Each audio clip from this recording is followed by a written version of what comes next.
unstoppable idiots, don't you know?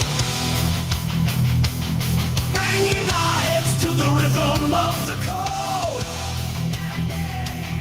We don't care about dollars or the shiny blades. We're just holding to zero. It's all everything. Round tripping positions, that's how we roll. We won't make a dollar, won't sell a thing. We're the zero holders, so after we sing. Zero holders, all after we sing.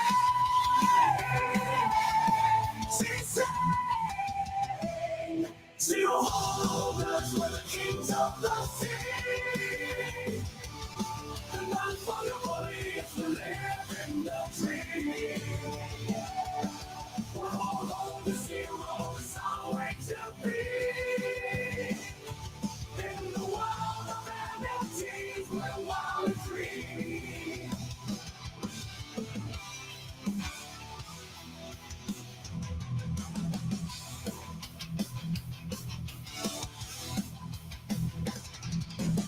Good morning, boys. Mega GMs. How we doing, fam? Saturday, November 8th. It's my mom's birthday today, dude. Almost missed that one, dude. Yikes. Would have been not great. All right, hang on. First off, GMs, man. Let's do some proper GMs. I need to make sure I'm streaming. I think I need to switch off StreamYard, by the way. It's kind of nothing but a problem lately here. Quickly. China, good to see you, brother. Good morning. English, good morning. CJ, good morning, bro. Musty, good morning. Let's do some NFT talk today, man. I'm feeling a kind of way about NFTs. And like, believe it or not bearish. I probably should be bearish on NFTs. I'm not. I am, but I'm not. Dude, Zcash looking spicy, market looking, I don't know. I mean, temp check out there. Who thinks we're done? Who thinks we still got Bitcoin all-time high coming this year? Like this year. I'm there, you know.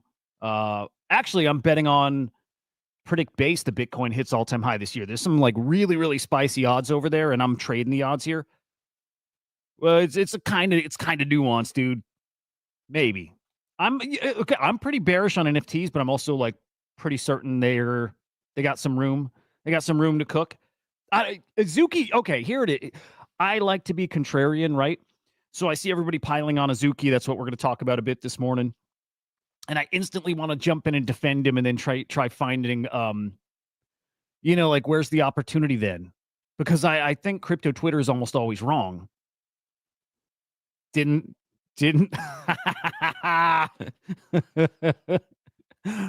oh, fucking beautiful.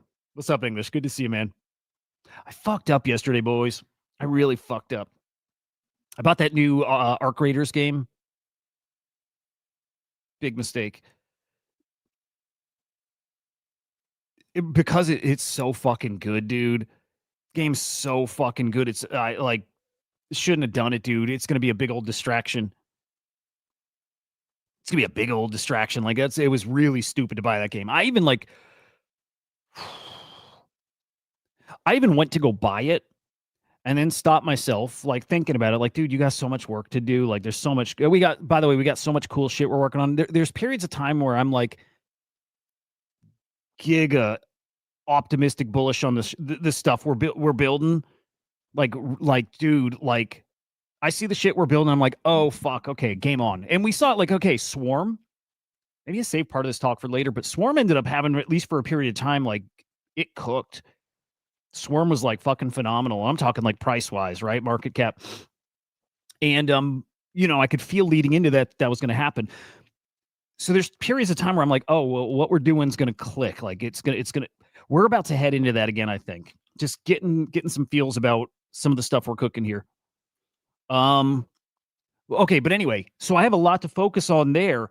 I'm going to buy Arc Raiders, and I stop myself. And I'm like, dude, just go watch some videos. Just like watch some videos and whatever. So I watched some videos, and then I'm like, fuck it, I'm going to go buy it. I go back to buy it, And I stop myself again, and I'm like, dude, just fucking hang on. Just don't make it an impulse buy. So I go watch more videos and more videos, and people are saying it's like one of the best multiplayer games ever, like ever. And I go back to go buy it. What's up, Rocky? Good morning, man.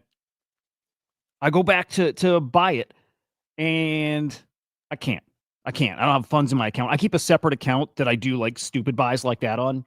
So I'm like, okay, it's a sign. Don't buy the thing. I go watch more videos and I take some time, and then fuck it. Just fuck it. Move some money over, go buy the thing. It's fucking amazing, that game. Arc Raiders is amazing. I've never played an extraction shooter too. Anyway, it was so stupid because all I want to do right now is go play Arc Raiders. Fucked up. Phenomenal game. If you guys are gamers, you're probably playing it. And if you're not, game's phenomenal. Oh, we're going to talk the J6 pipe bomber conspiracy theory too. That was big news that broke yesterday. We're going to talk that. We're going to talk some 3i Atlas. Yeah. I've also mentioned kind of all over the place, right? But I'm going to start getting guests on this show. We got a guest coming on tomorrow. Cool guys too. They're the Wave 3 project. I never know if it's just Wave or Wave 3. It's WAV3. It's a music project, AI powered. Pretty cool. Like rewards you for listening to music like you normally do. They're coming on the show tomorrow. I'll tweet it out later today. Let's see. You guys are bearish, huh? Like just in general, kind of bearish. Let's look at prices. We'll jump to NFTs pretty quickly. And Azuki, I'm going to go defend Azuki. I'm going to defend Azuki, and I'm going to bet on greed. And I'm at the same time, like, dude, I'm going to be pretty realistic about how much lower it can go. I'm not going to make much sense today. Yeah, probably not going to make much sense. How we looking though? Let's refresh. Not bearish. All right. English. I was gonna say I can't even picture you in bull mode. I've seen you in bull mode, so no, you're pretty reasonable. But yeah, English has been calling for a big old, not a correction, but like, downturn, trying to find that top and predict when we head into like that long, dark bear market. Don't think it's coming. I don't, but English is pretty reasonable. And Musty, I'm there. Like we talked yesterday, right? I'm stabled up. I'm waiting. I'm pretty bullish on what's coming here over the next like 12-ish months. 12 months. I'm pretty bullish on the next 12 months. I'm going to make some big moves because beyond that, I don't know. I have nobody knows. I can't get a feel for it other than Bitcoin. Bitcoin, by the way, almost at back at 102. ETH 33, almost 3,400. Ripple 228. Solana 158. Solana, yeah. BNB looking okay as well. 990. I like the Milady trade, by the way. I like it. When NFTs come back and look, you could argue, and you're not wrong, that NFTs are like absolutely done for this cycle. I could even make that argument. I easily could. Right? Like there's nothing driving value to those things. And it's actually, it's totally true. It's totally true. And like, no matter what, I still will argue what I've always argued. NFTs are all way overpriced. They were overpriced at their lowest point in the bear market. They were overpriced. My bullishness on NFTs has more to do with people's greed. And when the market comes back, I know people are going to bet on NFTs again. I know they are, because I know people are going to make money again. But, what'd you buy? Bluebee at 17K. Oh, shit, dude. Smart. Preserve what you got, dude. Anybody going all in right now is probably crazy, and they probably have a lot of money that they can gamble with. You know what I mean? Like, this is not the time to be really well, fuck, dude. It is the time to be rolling the dice. I wouldn't be leverage trading right now. How about that? We could probably all agree there is probably not a great time to be leverage trading. Don't hate me, Luna, but it is what it is. Let me peek quickly. I want to look at ETF volume yesterday, and then we jump right to the NFT market. I'm telling you, NFTs should be worth a couple $100. And I mean it. For top collections, $1,000. You know, I'm going to talk about how ridiculous the prices are still. Doesn't mean people aren't going to like fucking bid those bad boys up again. They are. They're gonna. Hang on. I like this view. Hang on. I think I like that view. There we go. How did we do yesterday? Bitcoin ETF. Wow, dude. Almost 560 million outflows on Bitcoin yesterday. On ETH, let's see. Probably about the same. We're probably a couple hundred million outflows. We working? Gonna work?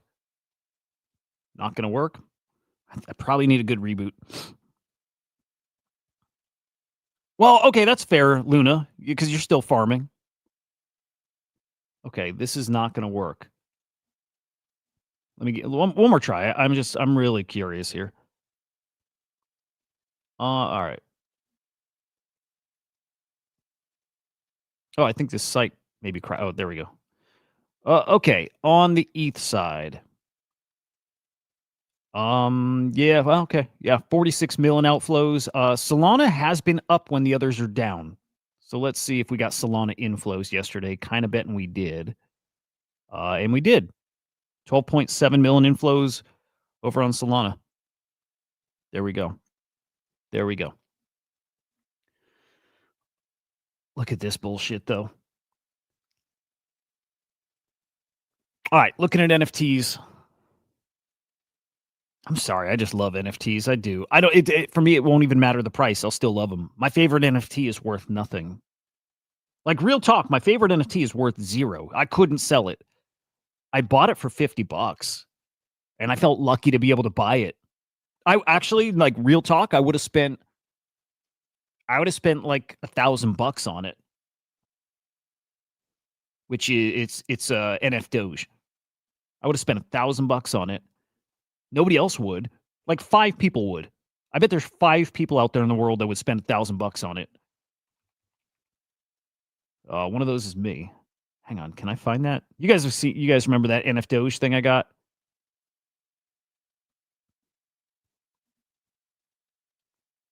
Probably gonna be hard to find on Magic Eden. Anyway, I'll show it later, but Spider Crypto would spend $1,000 on it. I think it was his collection. It's the first NFT I bought. That simple. That simple. Any of these, like we talked about probably last weekend, what price are you buying a Bored Ape at? For me, it sure shit isn't 21,000. Yeah, for me, it's probably like $500, maybe. Dude, it looks so bad. But Azuki is like what everybody's talking about right now. It's all Azuki right now. It's crazy. Crypto Twitter is going to, if you're building in crypto, especially like on the NFT side, I don't care how much people love you right now. They're going to turn on you, man. Crypto Twitter is going to turn on you. And they're just looking for a reason to turn on you as well. I'm going to pull up a whole bunch of tweets. Crypto Twitter is looking for any reason to turn on you. It's what is it? Algo porn. It is. It's like everybody's looking for fuel to gain some followers, right? There you go. That's pretty realistic. That's it. That's literally it. That's a fair value. You will find buyers around there. We're talking like under an ETH, maybe up to between 1 and 2 ETH is the sweet spot for a Bored Ape. The top NFT, Pudgy's of course too, right? Crypto, right? The top NFTs. What's the realistic value? Couple grand for those guys. Everything else, couple $100. But Azuki's under $3,000. Azuki's under an ETH. Henry threw up a market this week. Put it up on Predict Base. Is Azuki going to be under, I think it was under 1 ETH by next Wednesday, which is when we're doing our new weekly show. It's looking that way, man. It's looking that way. I was running some real basic numbers this morning on like just how silly it is that we think they should hold this kind of value. So I'm thinking of like the top 4-ish NFT collections, and like one of those is super debatable, but right, Pudgies, Bored Apes, CryptoPunks. I put Azuki there just for the conversation, and we're going to get to why the conversation's about Azuki right now, but I put those as the top 4, even if, again, Azuki's debatable in there. I don't think they belong there. You're talking like 40,000 NFTs. Let me pull up my cheat sheet, my notes. 40,000 NFTs that, let's say, every single holder or every single NFT was put on the floor. You're talking $120 million it would take to basically buy up that floor. Again, if all 40,000 of them were dumped on the floor at about a $3,000 floor price, which they're not there, yeah, obviously, right? The names I mentioned, they're not there. It's $120 million to buy those up. 40,000, you need 40,000 people willing to spend $3,000.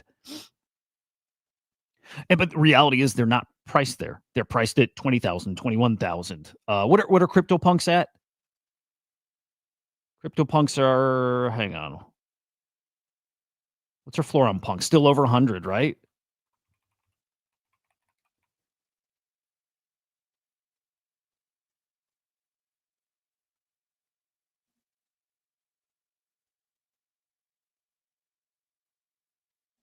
What a beautiful thing. I mean, punks are never part of this conversation. They shouldn't be. 129,000.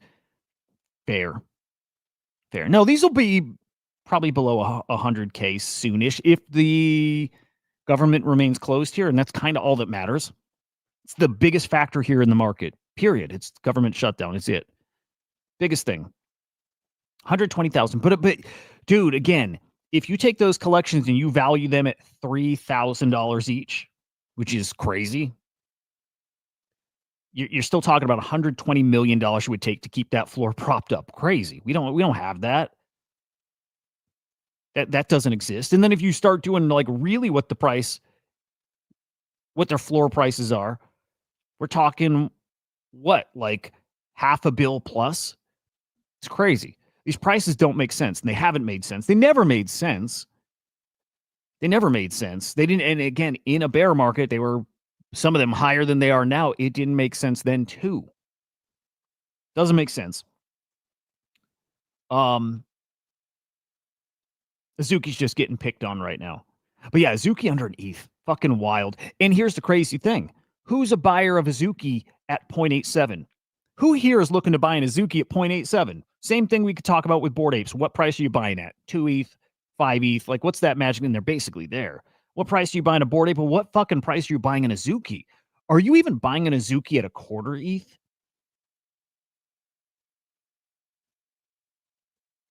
I'm not. It's not like I don't have it. It's not like I don't think that. Actually, hang on. Let's start thinking about that. Because I do think they're going back up. I need to stop thinking about what do I want to buy and just keep and hold and love. And more like, what do I think I can make money on? Azuki at a quarter ETH, I'm pretty sure we make some money.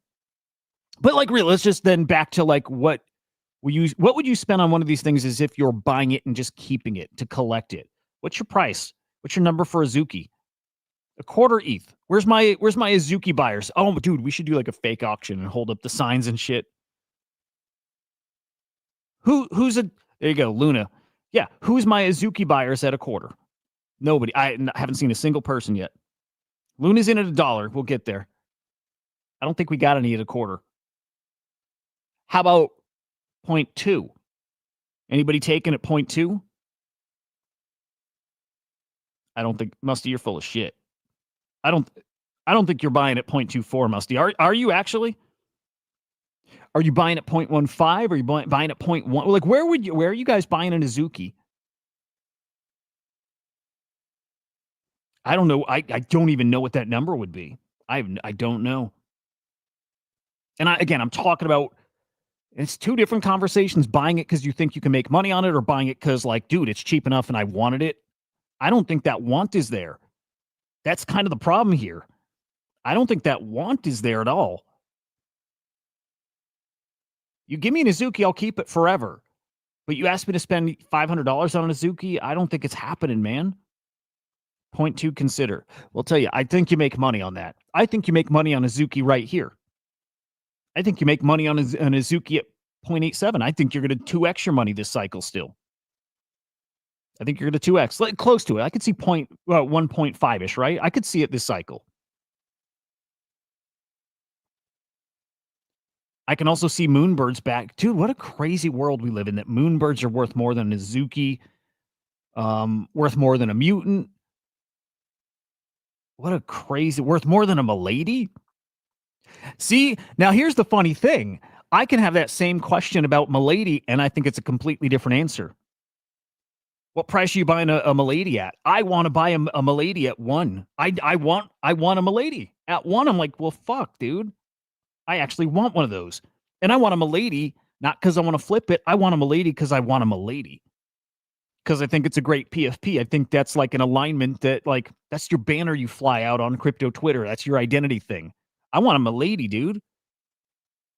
So we don't have really any buyers for an Azuki almost at any price, but where are you buying a milady? Are you buying a milady if it hits 0.5? Where's my milady buyers? 0.5 ETH. Are you buying? For me, I'm a yes. I'm actually a yes there. Milady at 0.5. Now, that's this market, by the way. In a bear market, I think this all can come so much lower, dude. So I don't know. I reevaluate then. But at milady at 0.5, if it hit that today, I'm buying it right now. I am. Unlike almost everything else we'll see on the board here, milady's like that. Actually, I'll tell you this, the Project Eon is also on that list. The cult NFTs. The NFTs that, you know, like, it's not just words, like the fuck the price kind of thing. It's not just words. It is like what the collections are about. It's not about the price. It's not. It's about like the culture. It's why CryptoPunks are different.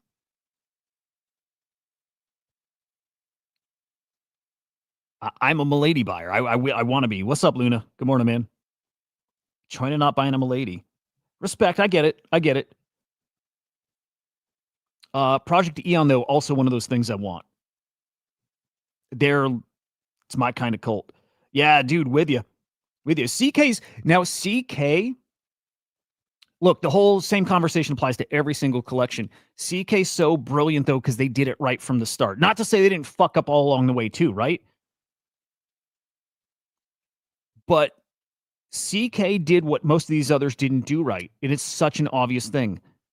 Like, right, when I was talking about 40,000 NFTs at a $3,000 floor price, let's assume they're all 3. It's too much money. There's not enough buyers for it. It's just not enough buyers. Cyber Kongs were brilliant with only having 1,000 Genesis Kongs and only 4,000 babies. Problems afterwards with like all these other collections, right?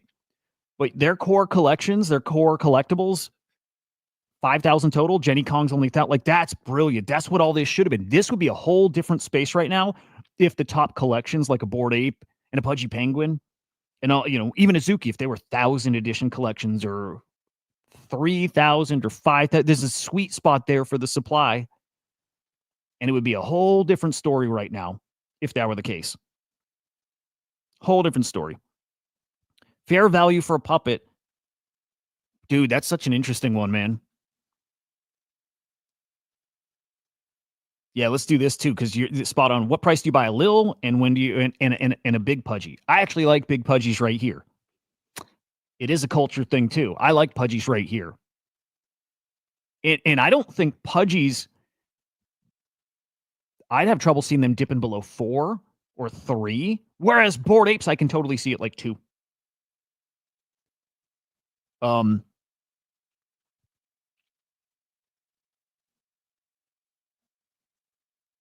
Puppets tricky. Because Puppets is the culture thing, and they also play into the fuck the price thing. But that said, so many of their holders are,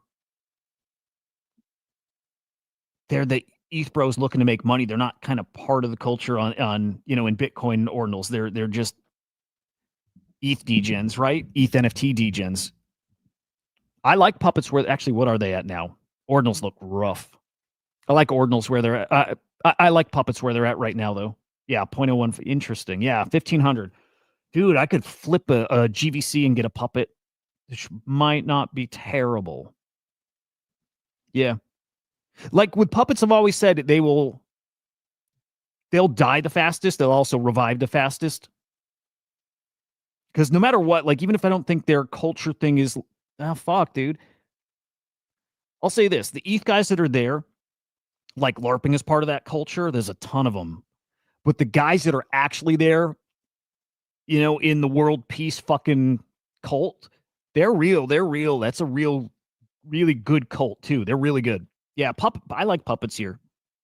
I like Puppets at, actually, yeah, Puppets at 500. I'm a buyer for sure. I'm a buyer, yeah. And I like them here. In this market here now, Puppets at $1,500. I like a lot. I like a lot. China, really? You're talking you wouldn't buy an ordinal?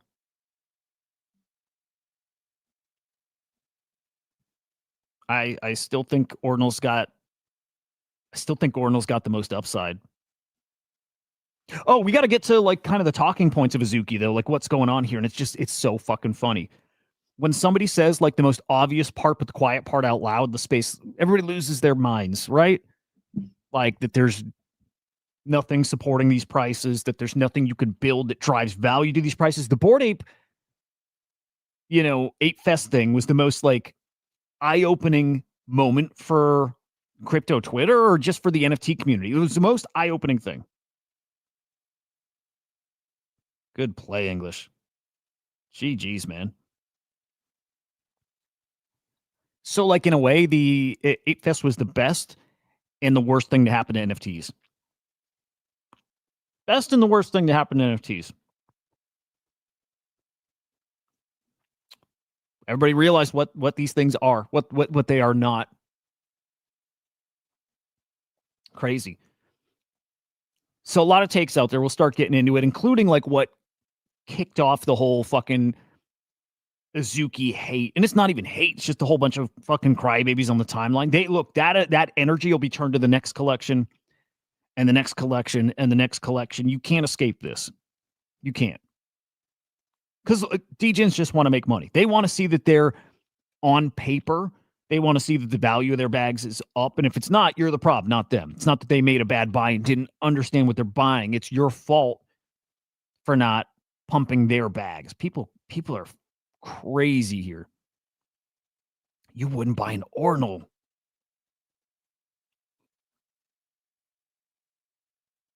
There you go. Best assets. That's it. It is what it is. The end. Again, back to the NFT I love the most.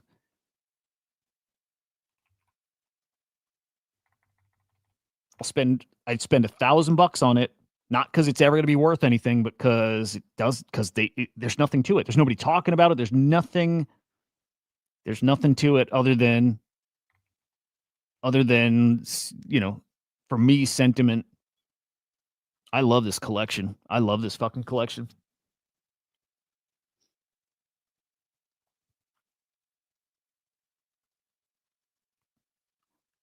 Bought it once for 1 ETH, sold it, bought it back for $50. I'm so glad somebody accepted my offer on this. Dude, I love these little fuckers. There's my guy right there. I probably should just get back to PFPing him. I got to take this stupid PFP off I got now, but again, I think this is Spider Crypto's collection, though. I'm pretty sure he launched this. That's his PFP, right? I just don't remember if he launched it or was like on the team back then. But great looking collection. Sold the doodle, no upside even if market goes up. Yeah. Dude, they're awesome. They're fucking great. So cool. So this was back when like I started finally like really getting into NFTs, and I was modding in like the NFT Boxes Discord. And this is back when you didn't have new NFT launches daily, right? You would have maybe like a new NFT every couple of weeks. And then I don't even remember how I found my way to it, but I ended up finding this, liking it, was modding for them. They gave me, I had no understanding. They gave me an ETH to buy one. So like, a fake trade basically, but whatever, I got one, right? And then it looks like they got volume, and that's the story. But I didn't realize until like, this year at some point, earlier this year, that I think it's Spider Crypto's project from all the way back then. But they're so good looking, man. They're so good looking. So to me, it's worth a lot. But I then take that fucking mindset and I think back to this, and how many of these do I have any kind of sentimental like attachment to? Like none of them, dude. None of them. Spend 1,000 on NF Doge. I'm not spending. I don't think. Maybe I do. I don't know, but I don't care about an Azuki. I don't care about a Bored Ape.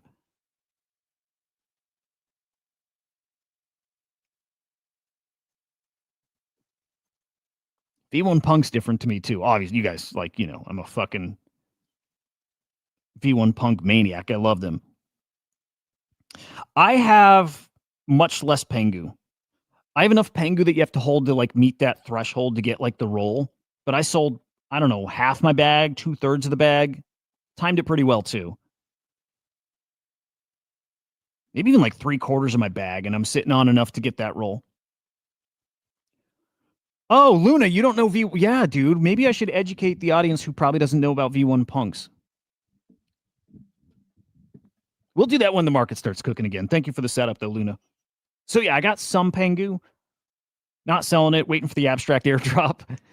And that is not coming anytime soon, by the way. It's not. Anyway, let me keep on target here. Because there's some like look, people, if they only got a clip of this, Zagabon's fuck you guys, man. I want to do it so bad. I want to do it. I'm not going to, but I want to. You know, dude, if you ever want to distract me or fuck me up, especially like during an interview, like getting a guest on the show, just mention V1 Punks in the chat. Ask what they are.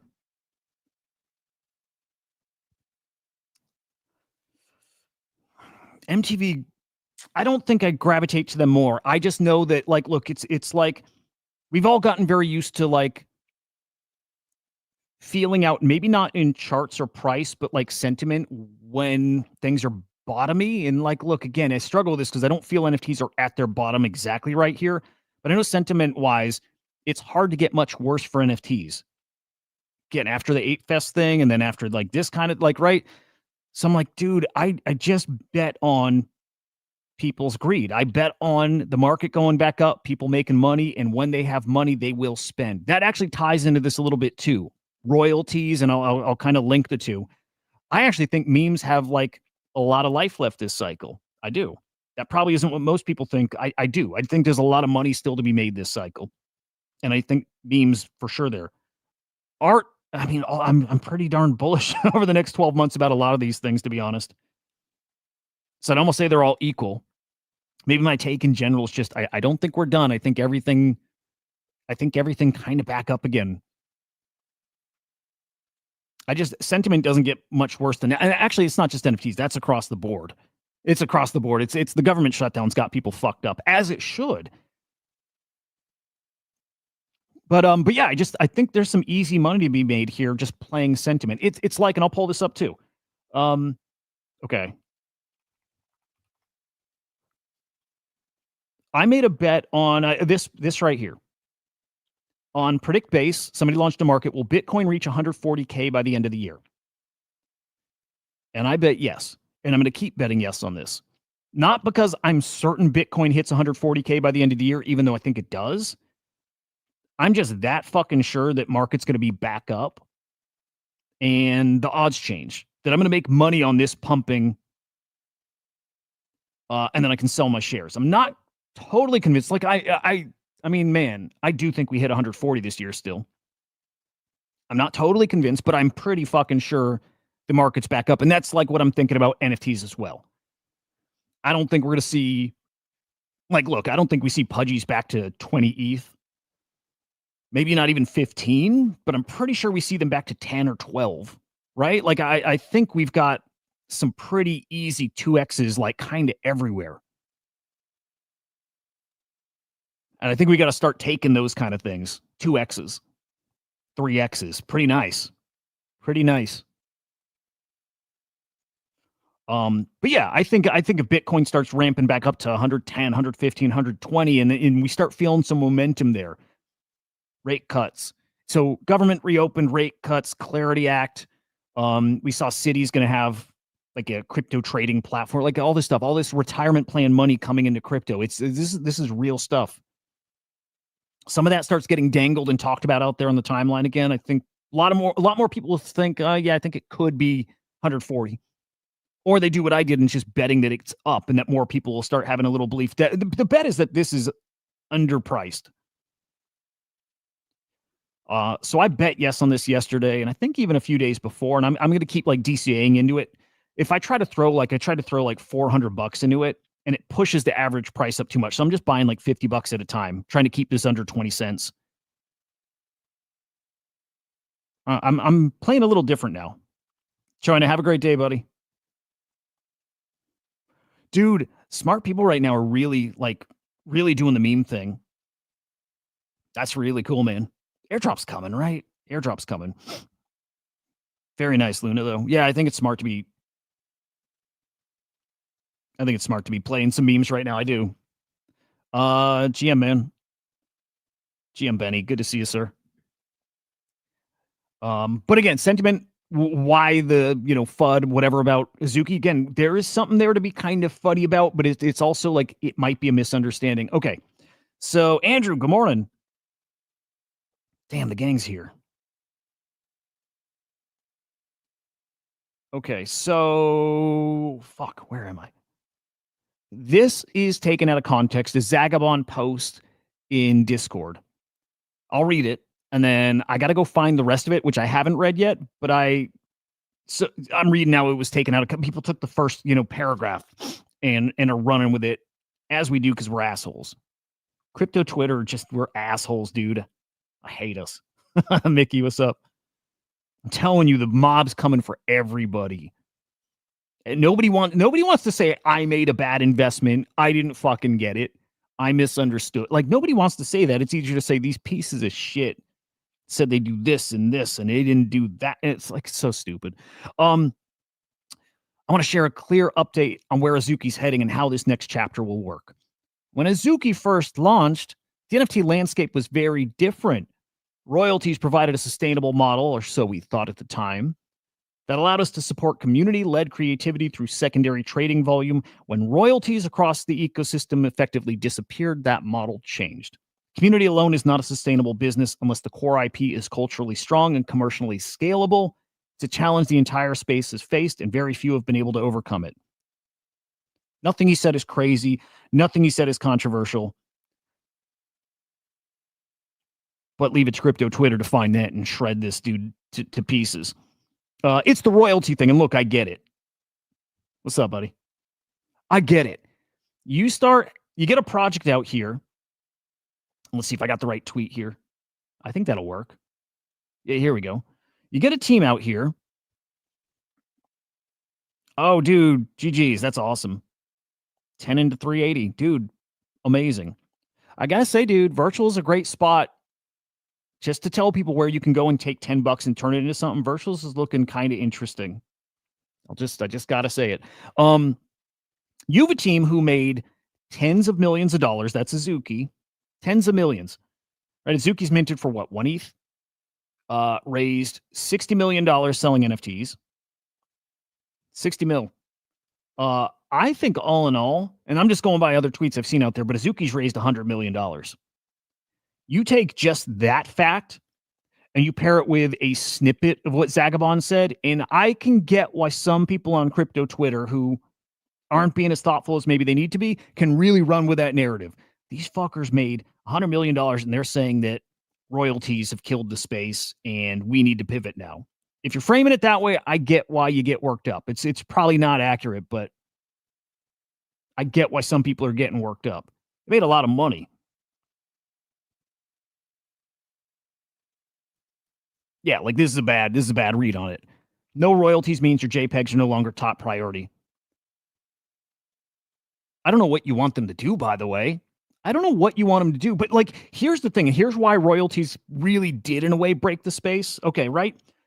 When we talk about NFT floor prices and what fuels your next purchase, right? What fuels you to like go invest or buy something, to go degen into shit, and also what stops you in your tracks from doing it? It's whether you believe you have more money coming, right? Whether you believe that you spending money right now is fine because you've got a win coming tomorrow, or you got an airdrop coming next week, right?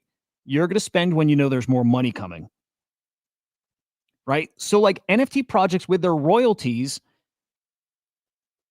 they were able to give back to you as holders, right? Whether it's what Zagabond's saying is supporting community-led whatever, or them, not that they're doing airdrops, right? But them finding a way to have that extra money to work with to then distribute that in different ways back to the community, right? It doesn't mean just, an airdrop, a stimmy, whatever, but for them to do things that then lead to that, that did change. And so just like we're not spending money unless we know more money's coming in, they're not either.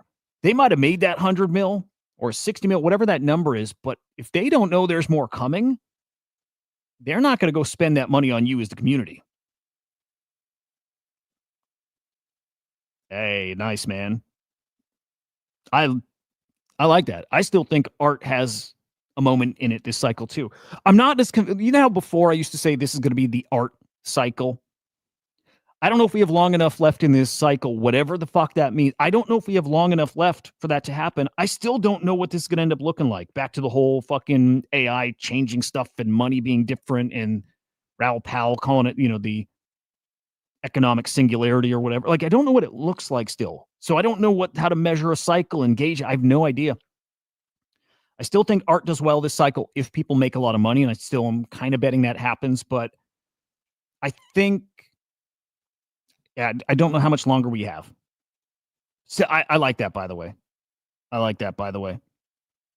Dude, I mean, it's hard to beat it's hard to beat art last cycle. It's hard to beat that. I still think the FX hash time frame was like one of the best ever, just ever. It was so fun. But again, if the team doesn't know they're making this regular money, they're not going to be spending that regular money. And that's how NFTs really killed the space. They still can make money with other mints and, but it's different, right? And they're not going to be as giving as they were. And the giving thing was a big thing. Also, like not just the projects, but like us, like traders, collectors, whatever. When you kept having those wins, what did you do? You probably gave your buddy an NFT at one point. You probably gave your buddy some crypto at one point. And I bet for some of you guys, it wasn't like a little thing. It was probably something that had some good value at the time, like worth a couple $100, maybe even a few $1,000s, right? We were all really, really, really giving when we were making a lot of money. And we're probably a little less giving right now, right? Like probably a lot less giving because we don't have those wins coming in at the same rate. They're not happening as often. They're not as big. They're right. It's different. Again, projects with royalties, it's the same thing. They're not making that regular everyday paycheck just from people trading easy money. And so they're not spending it. They're not driving it back to you.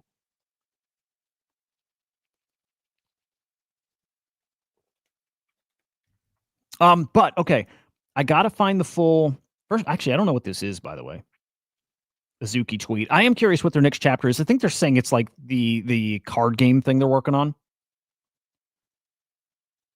But I need to read his full thing. I have not read it yet, and I got it coming up here. But yeah, Zagabon tweeting writes an update to the community in Discord. Engagement farmers crop the first paragraph, no context, leave out the actual message. Yeah, dude. Again, crypto Twitter sucks, dude. They suck. They suck. And it sucks because you know what? A guy like Zagabon, it probably doesn't affect him. And then I know there's people out there that it probably really fucks with their head. You know what I mean? Like there's people out there that would probably take that stuff so personal that you do so much and you work so fucking hard. And not only does the community not appreciate it, but they turn on you the second you maybe message something poorly or whatever. Again, it's all about their bag. So it's kind of it. What is Candy Labs? There's a banner on Magic Eden. Huh. Let me peek. Candy Labs.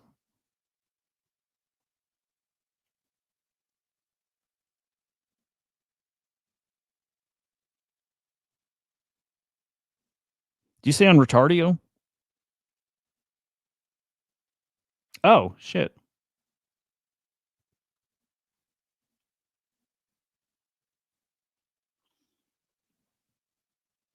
Seized by Candy Labs.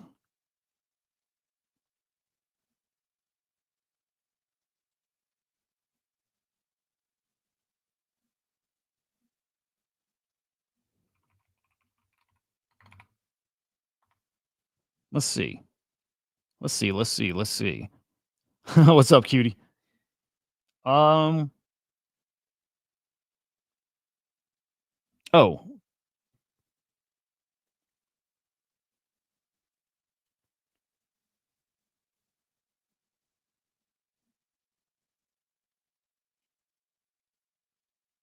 Yeah, what is this? Oh, PAX? Are they just?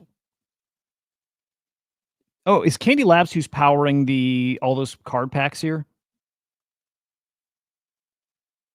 Right, like these? Are these all from Candy Labs?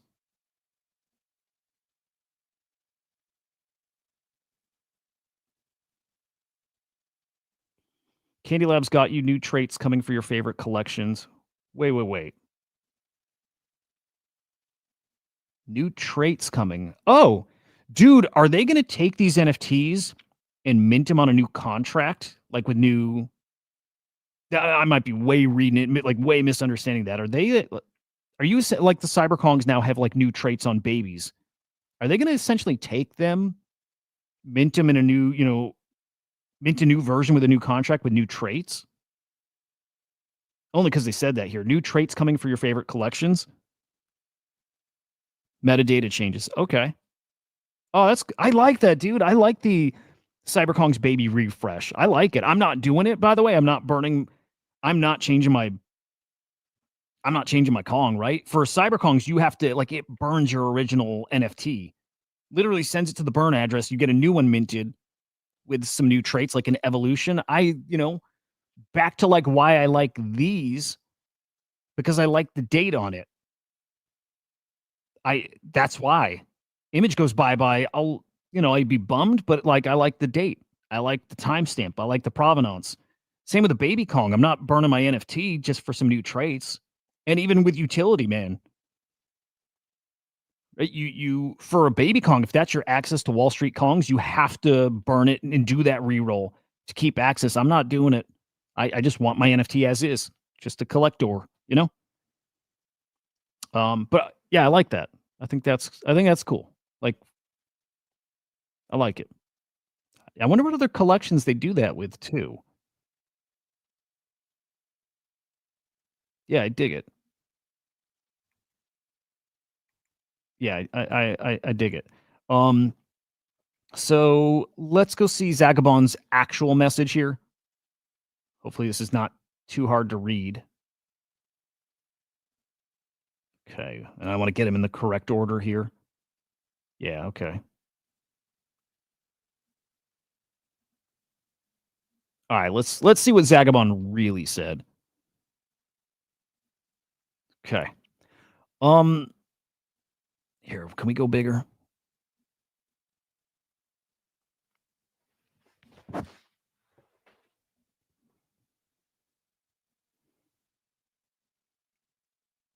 Hang on, there's got to be a better way to do this. Does that kind of work? No. Whatever. I'll just read it. Okay, over the past few years, we built one of the most creative communities in Web3, but for Azuki to thrive long term, the Azuki IP itself needs to grow. And that requires focus on the products that can expand our reach far beyond the current Web3 audience. So far, so good. Our IP roadmap, Azuki, the card game, manga anime series. This is the route we're taking to build a lasting world. It aligns with Azuki's strength. None of this moves NFT price. Also, nothing moves NFT price, so it's fine. The only thing they could say that moves NFT price is what, guys? You know what it is. The only thing Azuki could have tweeted out that moves NFT price is airdrop, right? Or access to token presale. Oh, like something like this. You get access to the Mega ETH token presale if you hold an Azuki. The end. Right? Or we're airdropping $5,000 worth of, or probably more like $15,000 worth of what? ABS or mask or whatever the big hypey token is. You get an airdrop because you hold the NFT. That's it. The only announcement they can make that moves the needle price wise for an NFT collection. That's it. No concert, no utility, almost no whitelist, no nothing else you do. Even a Netflix series wouldn't move the needle. It's not going to move the price on an NFT. In fact, it probably moves you down. Doesn't work. So this doesn't move the price. Nothing will. But this aligns with Azuki's strengths. A world and story still unfolding. Neat. You know where they fucked up still? Maybe they didn't, because I don't know Azuki super well. is like, the whole like, I mean, man, maybe they're doing this. Remember that dream we had of, okay, they create that media, and if they use your asset in it, you're paid royalties.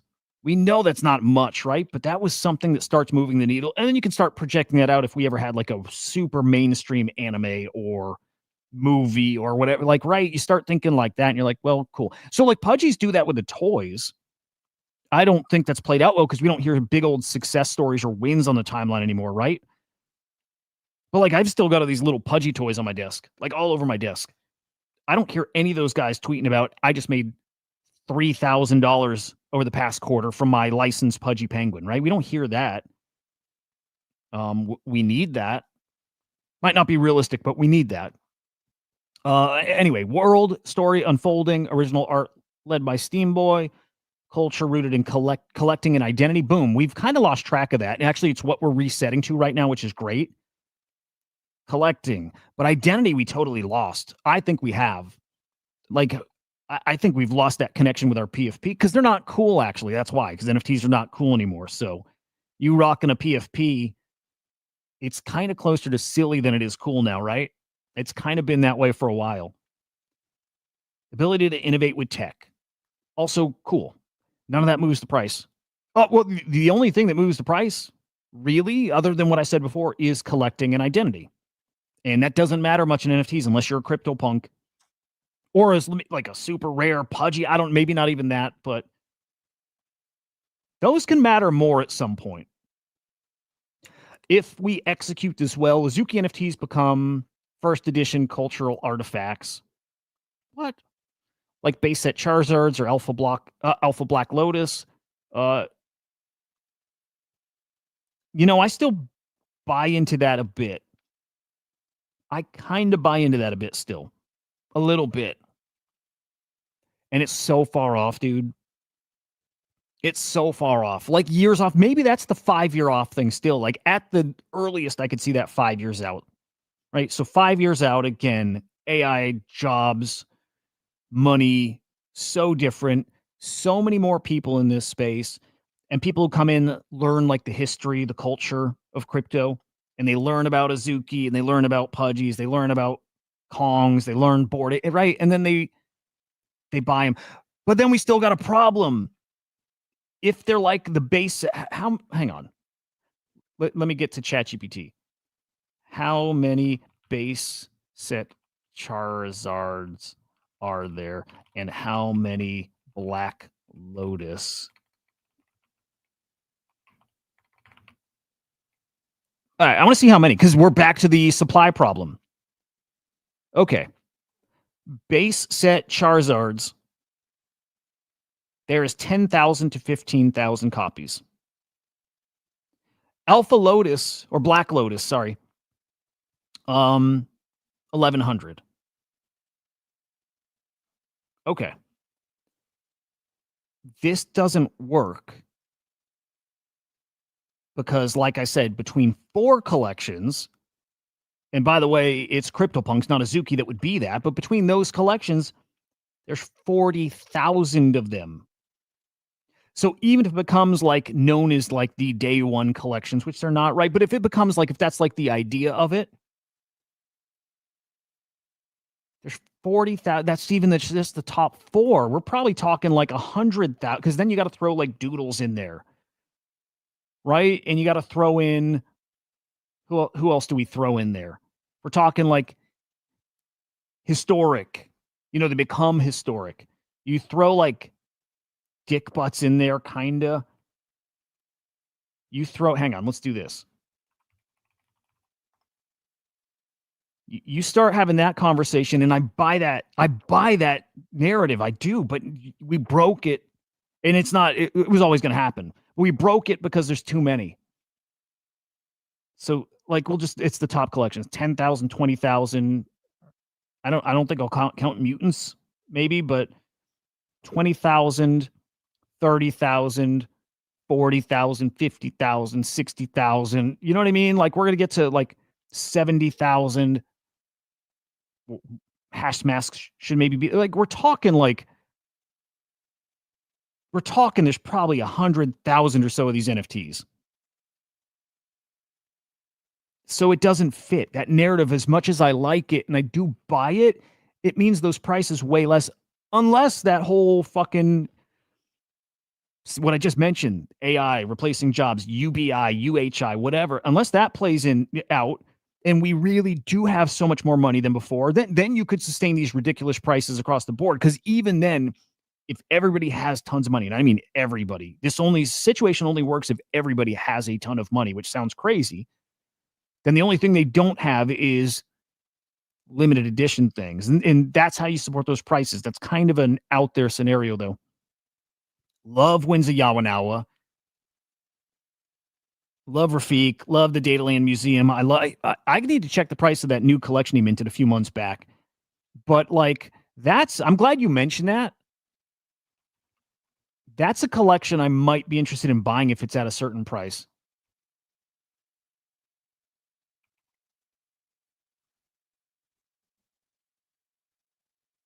Where is Wins?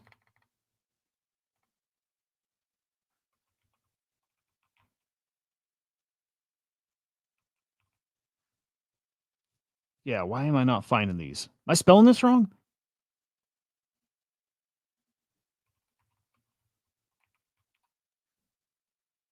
These are 2.7 ETH. Interesting. Dude, I like that you're a magic guy. That's cool. Yeah, dude, I like this collection a lot. A lot. A lot.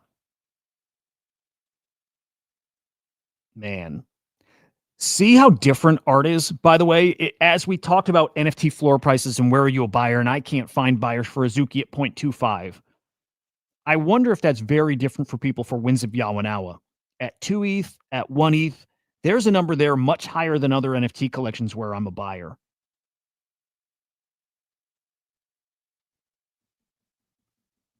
Like, I don't want to empty out all my stables and buy this now, even though if I think it's a decent bet. But at like 1.5 ETH, I think I'm buying this at 1.5. And 2, I'd be debating it. This is art's different. Art's really, really, really different. Okay, let me keep getting through the Azuki thing. If we execute well, Azuki becomes, again, no. But also, yes, I get it. Yes, but no. Yes, but no. Before going deeper, I want to acknowledge something important. Some of you came to Azuki because of the community. Some of you came to Azuki because of the community first. The identity, the shared language, the early days. I know that it really mattered, and it still does. What's changing now is not the spirit or culture, it's the focus needed to build something with real performance. Some people will feel energized by this next chapter. Others may feel like it no longer aligned with what they're looking for. Both reactions valid. My goal with this message is to provide clarity on where we're going, why we're doing it, and how we're doing it. So far, nothing they said feels like it's like a fork in the road, right? So far, none of it feels like that. It feels like everything they said they're going to be doing, right? So let's see if he gets into like what specifically they're doing, which is the card game. TCG space is competitive, but that's because demand is real and growing. More players entering the space is a positive signal. It expands the total. You know what? Yeah, that's fair. Yeah. X copy different, Beeple's different, right? That's Beeple different, dude. Beeple's different. I would go all in on a Beeple if there was one price where I could afford it, right? I would go all in on a Beeple. This is actually kind of interesting, guys, because I and probably all of you guys have believed in like NFTs for a card game, as in that Black Lotus is actually an NFT, right?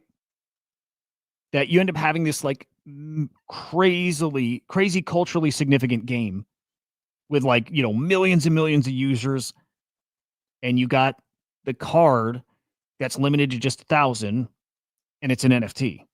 Like that makes sense. I don't remember with their card game if there's like an NFT counterpart with each card. I don't remember that. I would hope there is, by the way. Maybe he mentions that here, but like that's the way you could do a card game and tie it to NFTs and actually see some crazy value in those NFTs. It's kind of like what Parallel does, right? Like there's definitely something there. TCG stuff growing, right? Pudgy Penguins got their TCG. Industry data. Global trading card game market is estimated at roughly $8 billion today, and growing. Wow, 7-8%. What is CAGR? I don't know. I should probably know. Whatever. North America represents around 40% of the global market. For context, Pokemon franchise is the most valuable IP in the world, with trading cards being one of the major pillars. New game launches such as One Piece TCGs are demonstrating strong momentum in secondary markets. Yeah. By the way, that stuff's only going to get bigger, dude. What's up, Boo? Good to see you, dude. Yeah, he's always doing that too, right? He's put out a lot on base.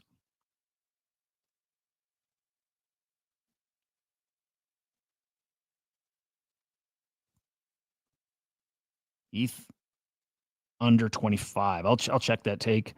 The thing with like anime, as big as it is, I don't know this, by the way. I'll even put it out there. I'm curious your guys take. Do you guys feel like anime has topped or is like slowing down, or do you feel it's the other way and momentum is only picking up for like anime? Just super broad, right?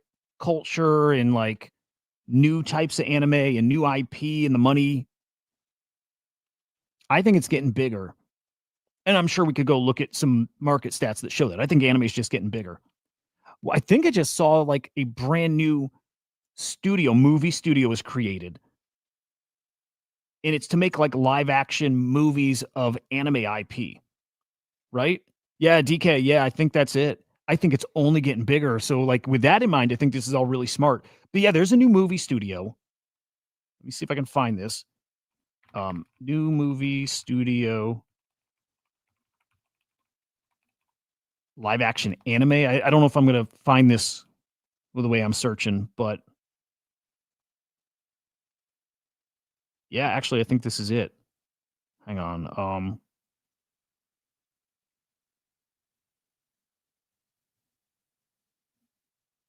Here. Yeah, I'm pretty sure this is it. Live action anime remakes might get a major Hollywood revival. So let's see if we can find exactly what this is. Yeah, here we go. Kodansha. Wait, Kodansha. Yeah, there we go. Kodansha Studios, dedicated to developing premium live action movies and television series based on manga. So, like, I heard a really interesting conversation, right? And it was this, like, us fucking boomers, like, we just want Star Wars to be the thing, and we want like all this old IP that we grew up with to be the thing, and we're like, why didn't the Star Wars sequels catch on, right? Go, why didn't they become this big cultural thing? And it's like, dude, the kids don't want our shit. Our shit is old. They want their own shit. They want their own new IP, and the new IP, a lot of it is in anime in that world. And it's time for that. It's time to have like major, like Hollywood live action movies that are based on new IP, like the next Star Wars, that kind of thing, right? And like, so point there is, I think Azuki's probably really fucking smart, doubling down in that direction. It's growing. Right. I don't know that they come and buy a $20,000 collectible. I do think they go and buy a super limited edition digital card that's like preserved on chain, right? I can see that.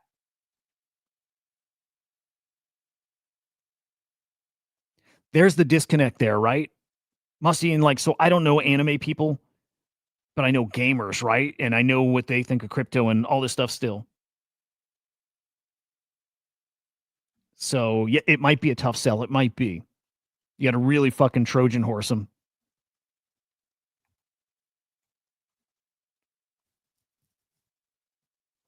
Let's see. So there's a One Piece card game. Takeaway is that this is healthy. Oh, a healthy expanding market. New TCGs can break out when the art direction is distinct, gameplay is fun, world feels alive. I don't know what we're talking about value wise and user wise, like what those TCGs look like. So I don't know. I don't know because, and it's important to know because then that starts help you value what the NFT collection kind of. It's not like it translates, but it gives you some ideas. Takeaways: this is a healthy, expanding market. TCGs can break. Oh, we just read that. Azuki fits this. Our first alpha decks build the core foundation of the world. Shao leads the water deck. Raison leads the lightning deck. Earth and fire decks are on the way as well. Okay. Okay. Is this where people started clipping it and they took just that? No, you know what? People clipped a whole different section. Okay, now this looks spicy.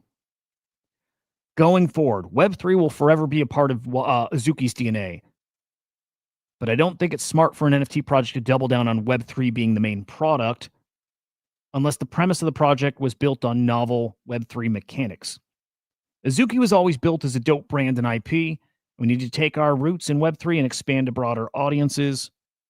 My observation from being in crypto now for 8 years is that the only projects with long-term product market fit in this space are exchanges, chains and protocols, and wallets. Azuki doesn't fall into those categories. For an IP-driven product, the path to scale is through products with proven demand and broad reach. I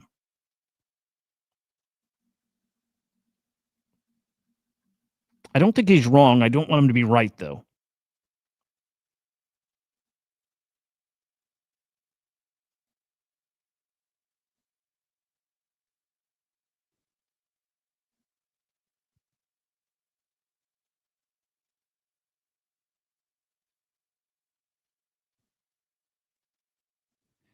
Right? Like he's not wrong at all. You know what it is? Again, he's not wrong. It's that I still believe long term in NFT where it's just like the community and the alpha group and the collectibles and like the in collection collecting and the traits and like just the the pure part of NFTs. Like I still believe that works and that's all it needs to be and that it can still be massively valuable down the road. I wish it were now, right? And I guess I want, this is way unrealistic. Like none of this, I don't think this makes sense, but I wish somebody like just stuck to the pure NFT thing and worked to push that. And it's not even a comment about Azuki. Like I like what they're doing. Also, that would be boring as shit for somebody who's clearly driven like Zagabond, right? Imagine like that you're like, you just got to do the pure NFT thing. You shouldn't be doing this other stuff. Like, how boring would that be? And then if he does just the pure NFT stuff, which can be very slow, like, dude, what a like unfulfilling thing for him to be stuck doing. He'd be miserable. Anyway, so far I've not read anything that I like really dislike or that sounds stupid or wrong.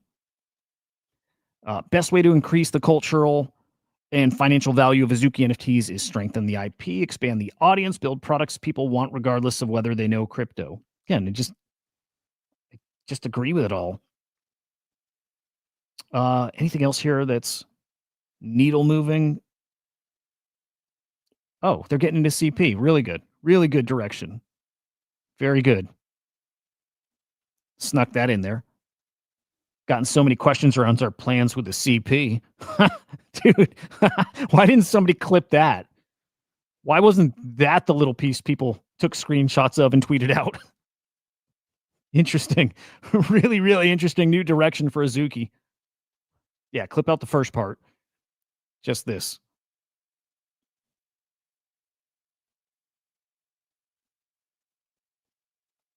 All right, the roadmap, local TCG tournaments in LA, invitational tournament in January, set one launch with US national distribution.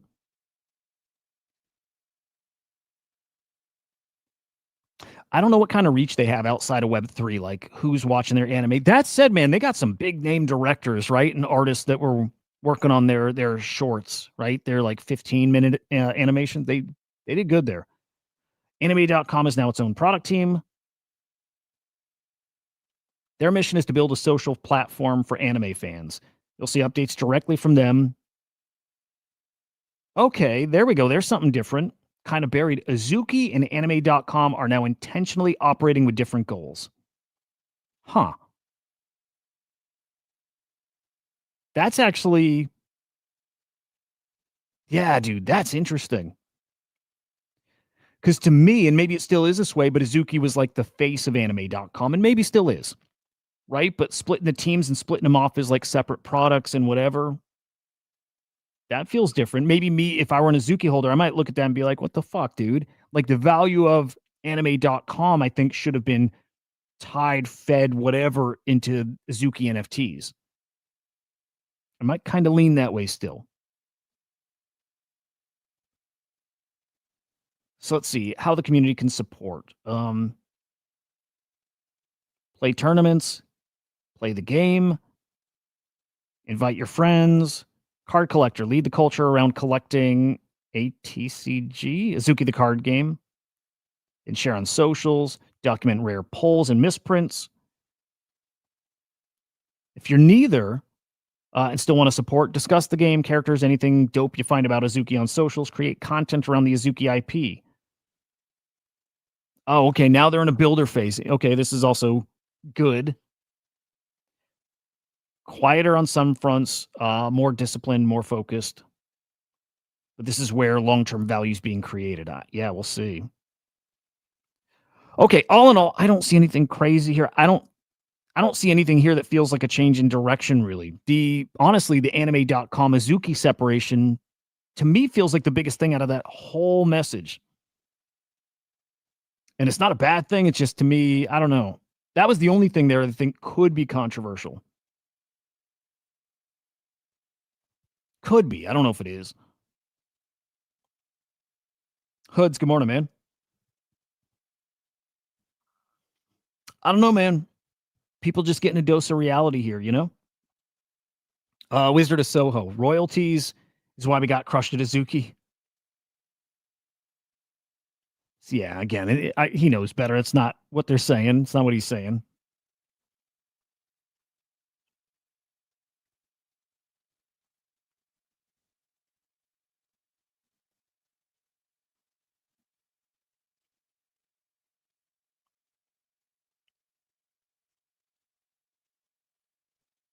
Wow. Well, I hadn't read replies. People really piling on here, huh?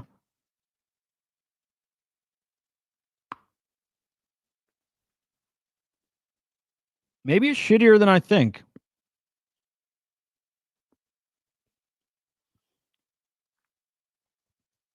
Yeah, dude, maybe it is shitty and I just don't quite get it. I don't think his message was bad. You know what? Okay, I'm rereading again. Maybe it's the wording that's just bad. Royalties provided a sustainable model that allowed us to support community-led creativity. Again, if 100 million should be enough for you to do support a community, if that were your focus, again, I could probably get in a headspace to like get with some of that FUD around that. 100 million is sustainable enough.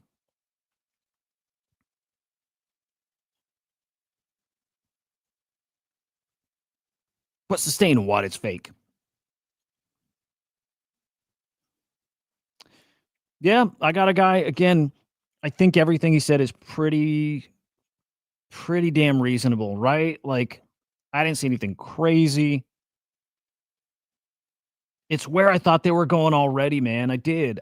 Nothing here sounds like out of left field. Maybe other than just saying like you're not the focus, you know, community Azuki community or Azuki Discord or what, you know what I mean? Like it doesn't feel crazy. So I don't know. Okay. I am rooting for them. I root for fucking just about everybody. Trying to think of who I wouldn't be rooting for here. I'm root for everybody mostly. And so I'm rooting for these guys and I hope it does well and I hope the community does well. And I hope what? I don't know. I hope crypto Twitter, this will never happen. This is the most fantasy thing I've said in a long time. I hope crypto Twitter fucking, I don't know. Everything's fucked. Again, everybody just wants a reaction, right? Everybody just wants to get a tweet out and get some likes and get some follows, and you shit on anybody because that works more than glazing somebody. It does. It absolutely does. God, I hope if anything, algos are tweaked to like reward support. You know what I mean? And kindness and whatever, you know. But it's not negativity. It's gross, dude. All right, couple other takes on Azuki. Then we're going to 3i Atlas. We're going to the J6 Pipe Bomber. We're going to go to maybe broader market stuff too. I think Coinbase has got a token launchpad coming, guys. What's up, Mike Bennett? Mike, let's do a quick TLDR. It's nothing that you don't know, actually, I don't think. Azuki prices down, right? 0.87. Their founder had put a message in Discord explaining they're really kind of changing their focus, less Web3, more card game and anime, and growing that because a community and Web3 shit doesn't work. Again, nothing really changed. It's just a message that people are jumping on. Nothing really changed.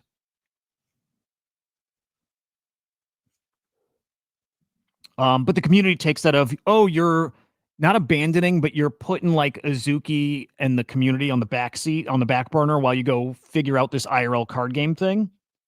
And so like, well, that doesn't, you know what it is? They realized what you're doing doesn't pump my bags.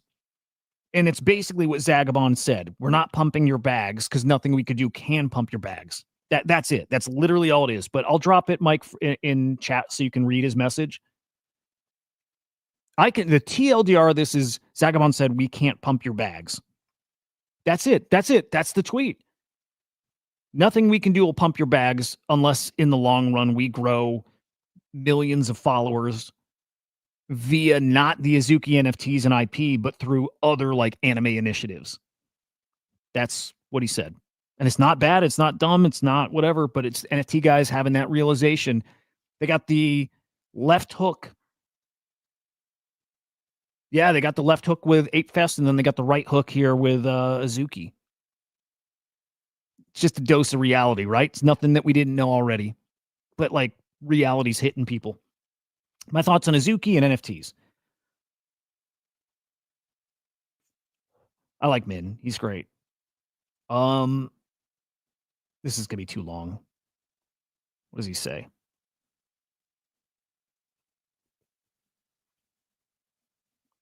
Okay, I don't think anything.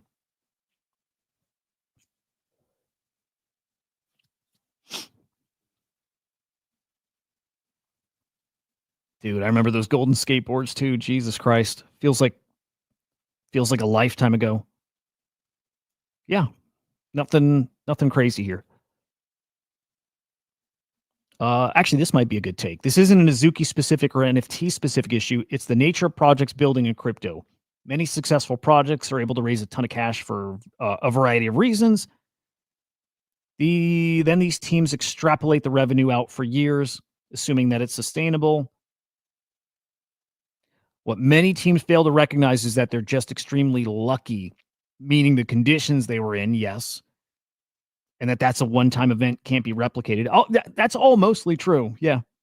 I know a lot of people, by the way, builders, like behind the scenes stuff, who build not realizing that the success they had was timing. And that's your biggest payday in this space is timing. Very few of these products actually make it. It's the timing and capturing the attention and hype that brings a big payday, and you're like, we did it. We knew we were onto something. It's like a little of that's true. I know builders who are like drunk on their success, not realizing it was timing. A lot of it timing. Maybe that's like anything, but it's facts. So there's the story. Comparison with Luca, let me think. Yeah, I guess Luca and Pudgy's is pretty much the same thing, right? But Luca keeps. Yeah, dude. Okay, here's what's interesting with Pudgy Penguins. Luca keeps Pudgy's front and center. He literally keeps the collectible front and center. It's on all the memes. It's on all these major accounts and businesses like their PFP on X, right? Like for him, the collectibles front and center. Maybe that's what feels different between them and Azuki. Part of that too is like the characters themselves. Like, okay, how about this? Yeah, dude, it's so fucking interesting. There's like a psychology to this, but a pudgy penguin, and you could almost show any pudgy penguin. They all stand out because it's a unique looking character, right? To me, Azuki's don't stand out. And they all look samey. And even though I'm saying pudgies kind of look samey, they all look samey and unique and cool and fresh and right, instantly recognizable. And Azuki isn't that. To me, it's not. It's I don't want to say generic like in a shitty way, but to me, it's generic-y anime kind of character. And it's because there's been so many derivs too, kind of. But Azuki are not the character, are not front and center. I don't see him rocked anywhere. And even if they were, to me, they wouldn't stand out where every time I'd see it at a millisecond of a glance, I'd be like, that's an Azuki. Doesn't work that way, right? But Pudgies, you do. You could do it by the silhouette of it. You know what it is. I guess in Azuki, you kind of can because the left facing, kind of. But dude, fucking fascinating. Yeah, there's like a whole psychology to this space, and it is mostly like marketing kind of stuff, but there's something there. There's definitely something there. All right, boys. J6 Pipe Bomber or 3-Eye Atlas? Oh, and in the meantime, question. Who's watched this show yet? Who's watched Pluribus? Anybody watch this yet? Hey, dude. Mickey, yes, yes, yes. Okay, I'll say this, Mickey. I think yes. And I think that, look, they can come down further, but I think Kongs have got what a lot of teams' projects don't have, which is like super organic, just support from like, it's one of these weird examples where having so much supply, I normally argue is bad. And I'm not talking the main collections, all the others have brought some people in that want to get to the core collections. Okay. Cyber Kongs, if this market comes back, will eat. They always have, they always will. They get great whitelists. That simple. Because there's few of them still, I think they're great for getting whitelists and exposure and getting alpha in that group. I still think babies are one of the best buys out there. I really do. So here's what I'd recommend, though. Mickey, be aware of this. Why am I typing Mickey? Okay, be aware of this because they just changed something here. And I'm a fan of it, but also I think it's a little bit of a problem. A lot of the value of a baby Kong now is access to Wall Street Kongs, right? To the alpha group. You have to have one of the evolved Kongs to do that. Or you can buy their token and get access like on a monthly basis. But like where it's tricky is it gets you access to their alpha group for this season. Next season, I think you have to upgrade again. So you have to keep spending, and it's not a lot, but you have to spend like $50 worth of Kong to upgrade it again next season, whenever that is. I think it's months out to keep access to Wall Street Kongs. So just a heads up about that. That said, yeah, I think these are, I like baby Kongs. You're probably best off buying one of the evolved ones already. If you buy the other one, you then have to spend to evolve it to get access to Wall Street Kongs. So maybe your best bet is getting one of the evolved ones right off the floor. If that one's real, like not like a stuck listing, if it's 0.165, I think that's pretty spicy. Bear market, these get down to 0.1 low or 0.05-ish even. I could see it, but I think that's a while off.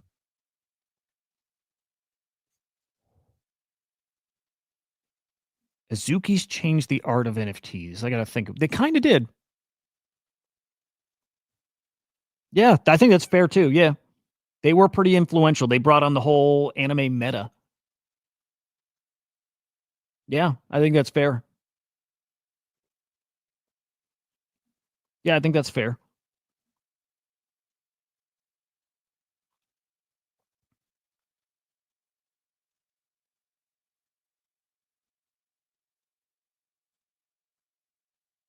Yeah, I don't think I even want to argue that. I think that's fair. Yeah, they were very fucking fresh at that time too. So many derivatives, right? But yeah.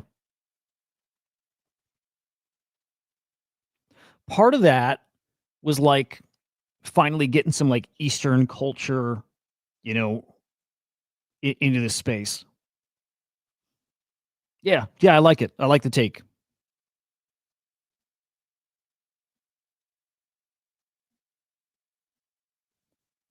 All right, let's go.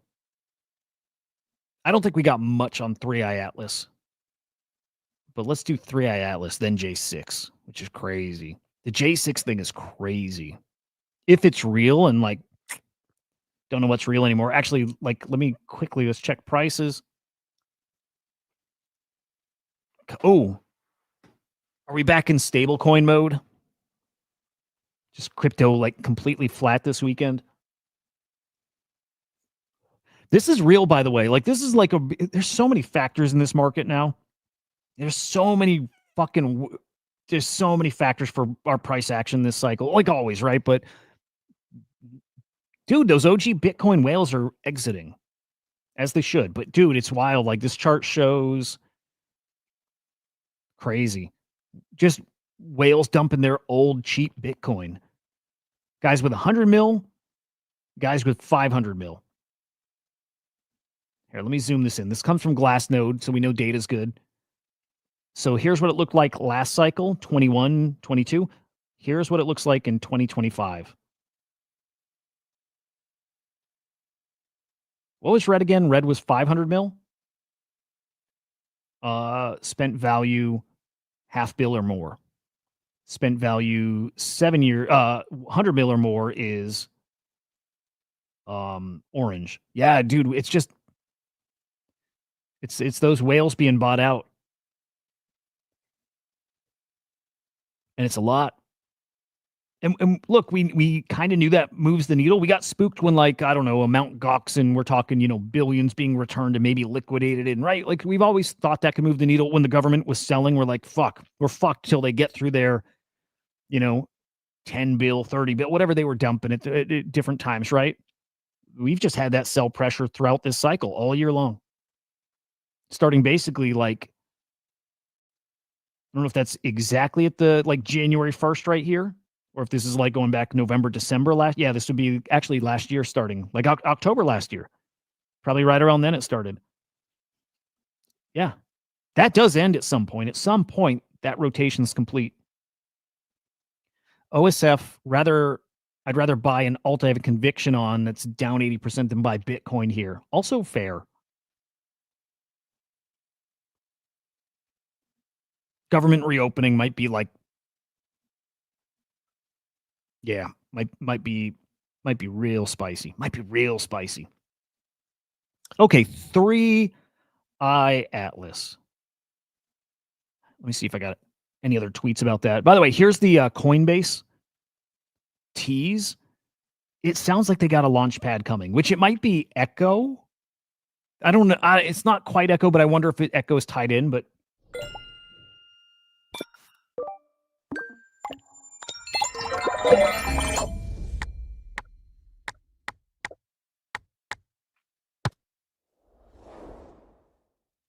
oh, 11:10. All right. This week, Monday. Yeah, Monday. You guys get audio on that, by the way? I think you probably heard that video, right? It's a win if so. I think you guys heard that.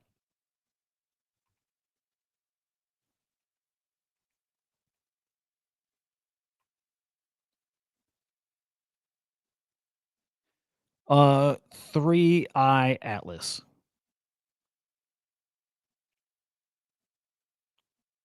Dude, everybody's up. Why is everybody up so early? All right, 3i Atlas. Hang on, should we grok this? You guys know 3i. Everybody knows 3i Atlas. Dude, I had the weirdest alien dream. I don't remember if this was... well, no, I had it this week, so I didn't talk about it on the show last weekend. I might have had a premonition. I might have had a vision, guys. I had a dream this week. It was spooky, dude. It was one of those, like, you have normal dreams. You have, like, sometimes scary dreams. And then you like, sometimes get weird-ass dreams that feel, like, really fucking real. This was one of them. Outside, nighttime, look up in the sky, and there's, like, a giant fucking lit-up ship.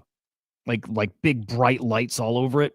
And then it disappears, and then all of a sudden there's these aliens all over the place, all around us. Like, basically, anybody who was there, and this is like a building with like tons of people, normal people, and there's aliens by everybody. They're just everywhere. And they're really fucking tall and they're really creepy looking and they're talking, but we couldn't understand them at all. It was creepy as shit. It was one of the creepiest dreams I had in a minute. So, Three Eye Atlas, big interstellar. It was, dude, Drop King. It was really creepy. What it turned out though, dude. So we couldn't understand them, but then telepathically we could, and they weren't bad. But it was scary as shit. Even though we knew they weren't bad, they weren't doing anything. But it's like the way they moved and what they were doing, and what it was so creepy, dude.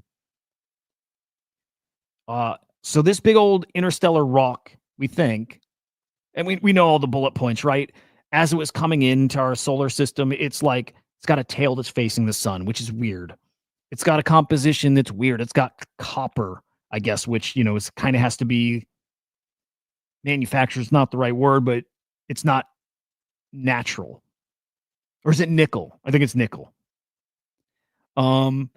It goes around the sun, and so we can't see it, and we have the expected trajectory it'll be on, right? The gravity from the sun will like slingshot it, so we know what path it'll be on. And so we were waiting and watching to see if when it slingshots, if it changes course because of a couple of things. Either it loses some size or mass, and that changes like it's how it's accelerating and then its path. Or if it's actually like a spaceship or something, like worst case scenario is it's an alien ship, and when it's hidden behind the sun as it's trying to come and approach us, it fires off like a thruster boost or whatever to change its course. So that's what we're watching for. What comes around the sun, it did change. It did change. It changed its course. And we can't see if it's a thruster or if it something else happened. But apparently it lost like 20% of its size too. So something did happen. It maybe 20% of it melted off or something, right? Like who knows? But anyway, it comes around the sun. It's changed color now for the third time, right? It was glowing from like red, then it started glowing green. Now it's glowing like super bright blue. And it changed course a little bit, enough where they said it can't be explained by just gravity. It was something else happened. And again, it could just be that a big chunk of it fell off or exploded off or some shit. Don't know.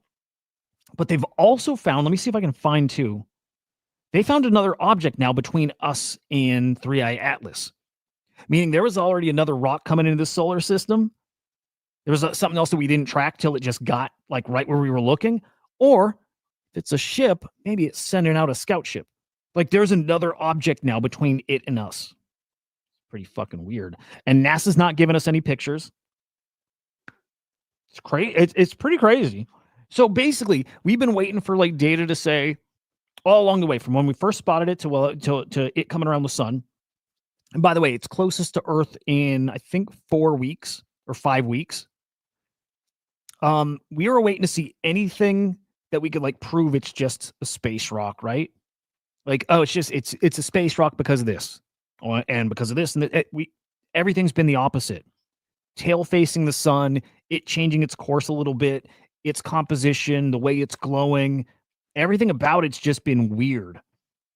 So, like, I listened to this guy. I'll put it up here. Actually, you probably can do it on X. Stefan Burns. You guys familiar with him?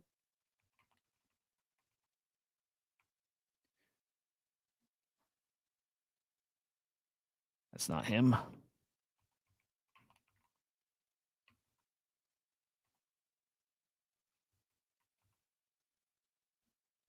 I spelling this right? It's probably with an F.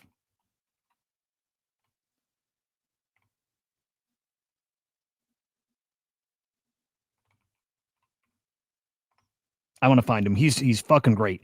Geophysicist Stefan Burns here. That's him. This dude's great.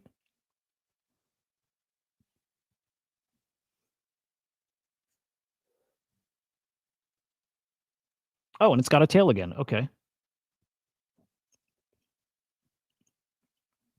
Have you seen the guy who LiDAR Devil's Tower? No, I don't know what Devil's Tower is, man. But no, that's pretty interesting. Three Eye Atlas showed a complex tail structure early this morning. Pretty cool.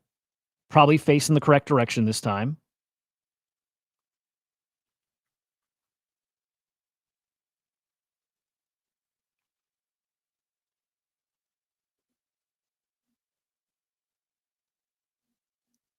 Darn, it's sounding more like legit space rocky. Ooh. Oh, that's old. Latest update. Newly discovered another rock. C 2025 B1. V1. There we go. Yeah. So here's the new rock. The new thing between us and 3i Atlas. I think 3i Atlas is just a rock, which is such a bummer, dude. This guy's great, by the way. Like he streams like every day. He's pretty excellent. Yeah, here just a couple days ago, no tail. Now it's got that. I don't know. I was really hoping for an alien ship, dude. One day. One day, man. Yeah, I got to check that out, DK. All right, let's go to I think the biggest, craziest story, not crypto. Also, let's throw this up too, but this is cool shit. Brian Johnson's about to do a heroic dose of mushrooms tomorrow. This dude's going for a 5-gram dose tomorrow. Explore like you know what he does, like anti-aging properties, whatever. 5 grams of mushrooms tomorrow. I wish he would live stream this thing. And he's like, you can tell this guy does psychedelics anyway, so that's pretty cool. Oh, dude, fuck, I forgot about that, Hoods. I meant to stream on Zora. Yeah, actually, if I can do it right now, I'm gonna flip on over there. Let me see if I actually can. I applied. I got on the wait list yesterday, but I doubt I can do it yet. Thank you for the reminder, dude. Let's see. Can I? Nope. I'm still on the wait list. Let me check. I did it under 2 accounts.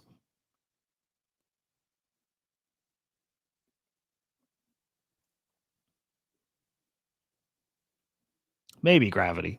Probably. Yeah, no, it's true. Dude, I want to be streaming on Zora. On the wait list. Fuck, dude.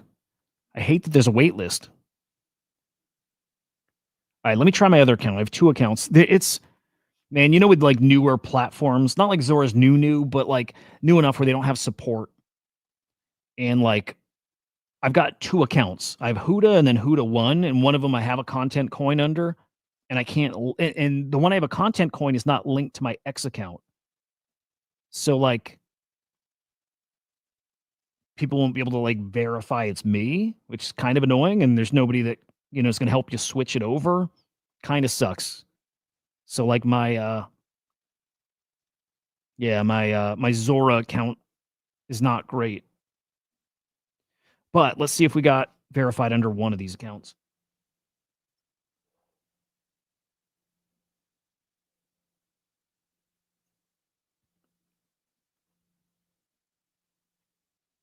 Okay, fingers crossed. Nope. Doesn't look like it. Still waitlist.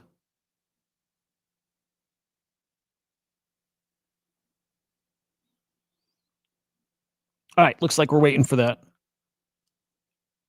Yeah, some people got on though. I think if you were super early, you got on. So, that's cool. All right. You guys might have seen a couple weeks ago.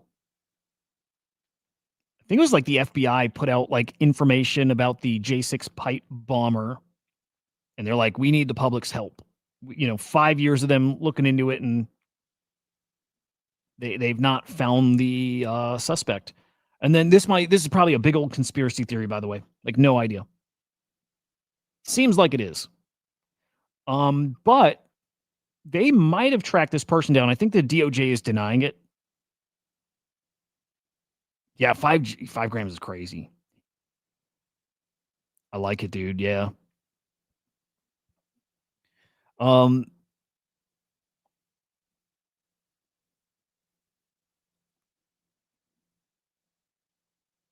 Okay, when they first put out the video of the J6 pipe bomber, I'm trying to think if I think it was Tim Pool I was listening to, and he was talking about how like the way the person walks looks like it's a woman.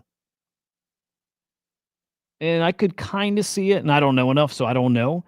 But Steve Baker, don't know Steve Baker, works for the Blaze, so you know, kind of grain of salt, right? But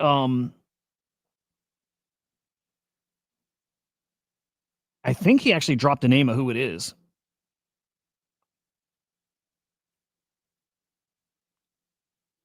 What's up, buddy?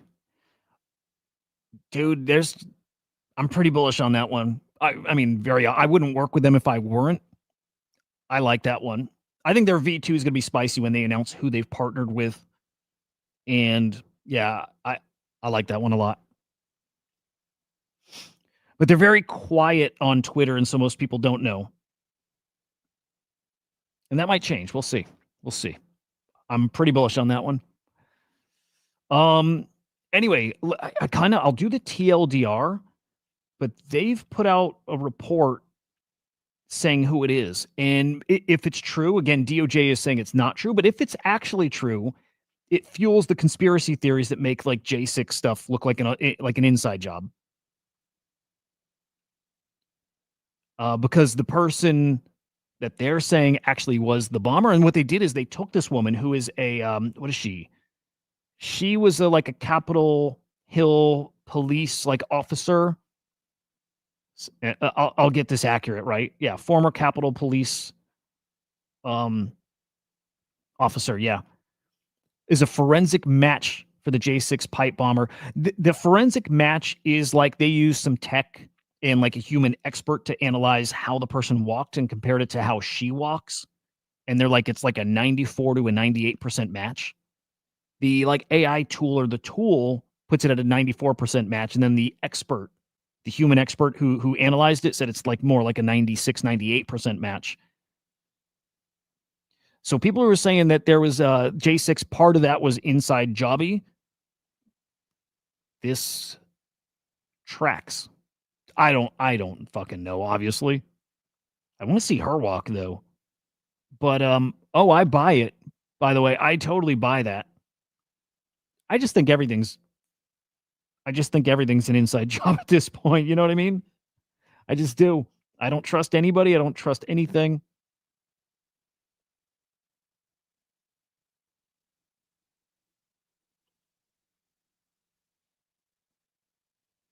Imagine if that ends up being true though. What does it mean? Or I probably nothing. Probably gets swept under the rug. Probably I don't know. But funny enough, when the FBI was initially investigating, it was like even like the day after, within a few days, they were at the house next door to this lady. There was already a connection somewhere there. Fascinating. I'll drop it in the chat. It's a fascinating fucking story. Luna, I would love to see how you come out the other side of 10 grams. Would love it. Dude, I need a do-over from last weekend or 2 weeks ago. My mushrooms are like a year plus old, so they're pretty weak now, I think. I got to eat a lot more. Hang on. We got some more stories on this. This is a big deal. If it's real, again, DOJ saying it's not, but I don't believe anything from anybody. Nothing from nobody. Then again, I'm probably an idiot because I didn't even think this was real. Do you guys see the Kanye clip? By the way, if I play this, just give me a heads up if there's audio or not. I feel really blessed to be able to sit here with you today and just take accountability. I was dealing with some various issues, dealing with bipolar also. So it would take the ideas I thought this looked fake. Like looks fake, and his voice sounds I off. had and having disease. So it's like if you left the house and you left your kid at the house. It doesn't sound like him. Also, it doesn't. It's just like shitty, like bit rate or whatever, right? And it looks like him, but also doesn't. Again, might just be shitty video. That looks like him right there. Some of this doesn't look like him. I don't know with this stuff. I'm skeptical about everything, and I think it's a bummer we're there. But we knew we were going to get there. We knew we'd be at the point where we just don't believe anything, and you can thank a lot of people and a lot of like specific events for that. I don't believe anything from anybody, especially from our government. Nothing. Nothing. So the J6 thing, and if the DOJ is saying she's not the bomber, I don't believe them. Not like I believe she definitely is, but I don't believe them. Such a bummer. I don't believe anything. Ooh, random. I found for my bros and bras out there who have never done DMT, I found the best DMT simulation video I've ever seen. I watched it. I'm like, oh, that's exactly what it's like. That's literally it. I'm going to play it. Right off the J6 pipe bombing, we'll go to the DMT trip. Literally, this is what it's like. Now it's like a 3D like render of what it's like, but like the phases you go through, exactly what it's like. All right. If you've never done it, it is very much like this. All the phases of it, how like you go from reality to like somewhere else, and like the tunnel and like the snaky things and the person, and like it's all. I'm gonna take you through it.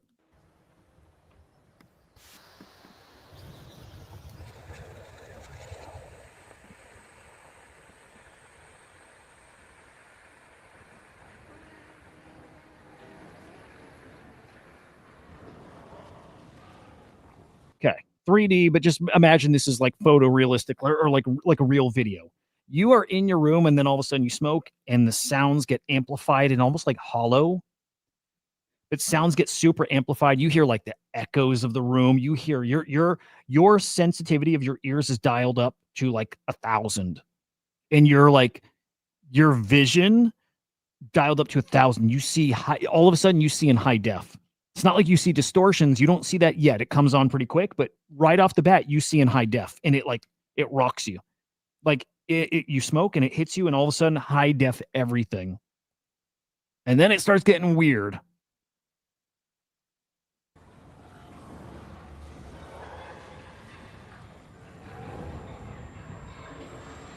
So then all of a sudden it starts changing. I'm going to let it play, but it starts changing, and then you start seeing it's not hazy, it's more like blocky. You start seeing like layers and depth to things, almost like it's really weird, but everything becomes like modular. It's very, very weird.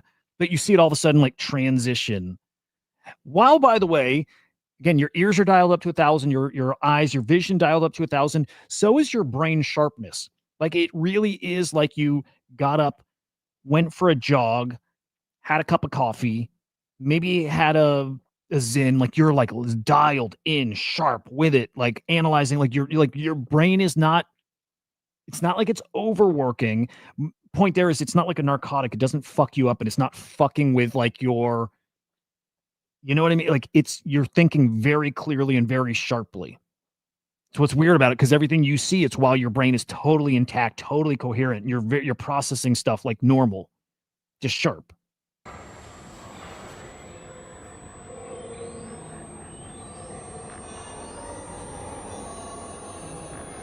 All of that happens with a different kind of depth. Again, everything very sharp, but this hollow ringing sound and like.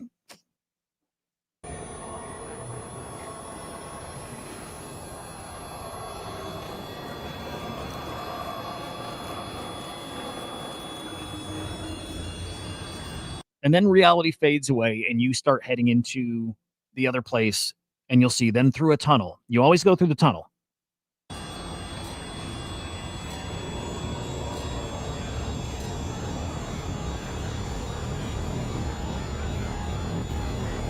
Your eyes are open, by the way. Your eyes are open. You do not see the room around you. You don't see it. You can't try harder to see it. It doesn't. It's gone.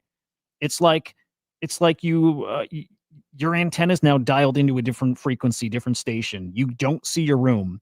You see colors, palettes, shapes, movement, and then you start seeing it kind of come together. And for me, at least, this goes, you'll see right to a tunnel. For me, it's like that happens, and then it's almost like it goes in a phase. It's like the next part queues up, and then all of a sudden it starts spinning, and then you see the tunnel, and then you go through the tunnel.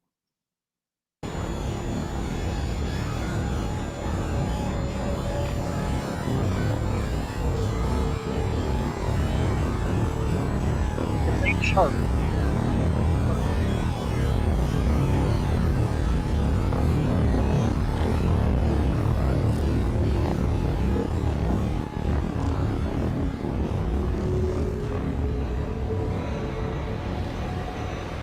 So for me, I remember going like through the tunnel, and you emerge on the other side, and you're in this very like big, expansive, like 3D realm, as in like it's got depth to it, right? It's not just like this flat thing you're looking at. It you got its depth, and it's massive. And as you see these shapes here, like very liquidy and whatever, for me, it's always snaky. And this ends up, I think, turning into what I always perceive as like snakes. Very wavy to a lot of motion to it.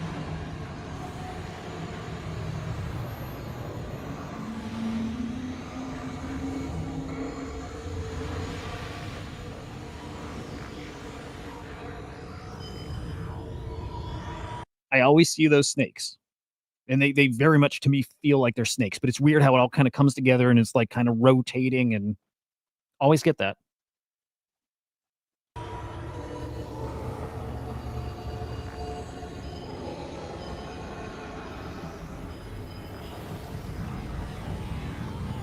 And it goes in phases. So now, this time, I don't remember if every time I've done it, it goes from thing to thing to, well, okay. It always goes from phase to phase to phase to phase. It's like you're on it's like there's steps to it. I don't remember if I go back to the tunnel. I feel like I do go back to the tunnel a couple of times, maybe a few times during it. This simulation has, we're going back to the tunnel.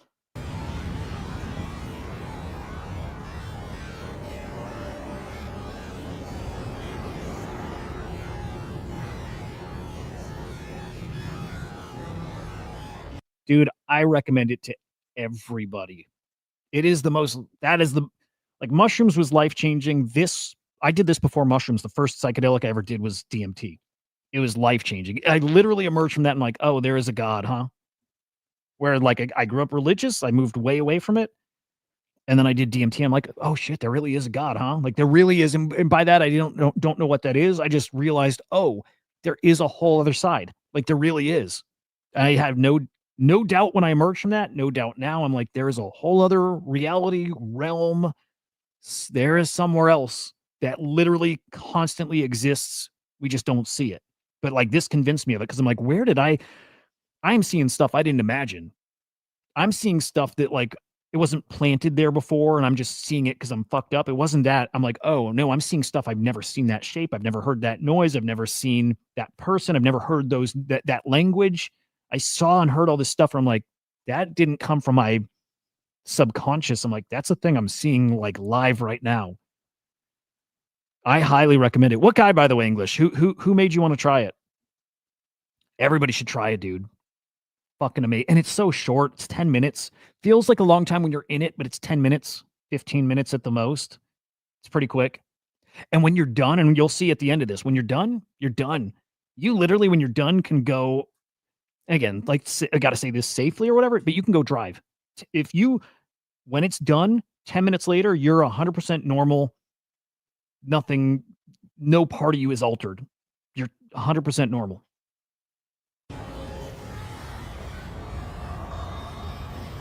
Like, point there is, it's not like weed or mushrooms where there's like a wearing off period. It's like as quick as it starts, where you go from everything fading and then you take off in the tunnel. That's how quick it wears off. There's a wearing down period, and then it just stops. You emerge from this. You'll see. You emerge from it, you're completely normal.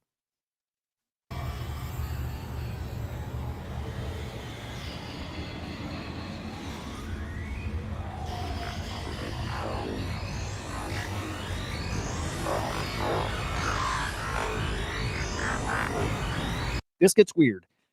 Where I've gone didn't look exactly like this, but you definitely go to a part for me where it looked like I was in another, like a city or a different, like I made it through the other side of the tunnel. And now there's a civilization or something over here. It was definitely like a place. And there were definitely structures that looked like buildings. You go somewhere else for, again, for me, it doesn't look, you'll see how this looks. It didn't look for me exactly like this, but I don't think it was like terribly far off.